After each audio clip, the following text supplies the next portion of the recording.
Right now, I'm hands-free in this new GMC, but you can do this in any GM vehicle with Google Assistant. You can use Google Assistant by simply just saying, "Hey Google," or you can tap on the Google Assistant.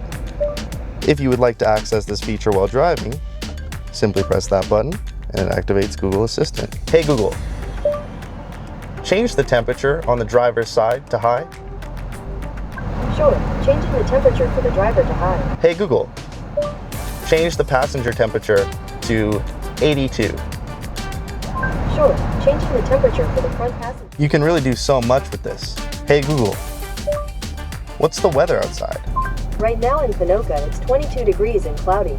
Today, it'll be cloudy, with a forecasted high of 22 and a low of 11. Hey Google, what's my range?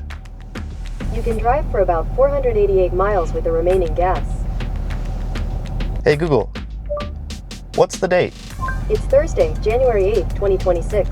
Hey Google, tell me a joke. What happens when a frog's car breaks? It gets towed. Hey Google, turn fan up to max.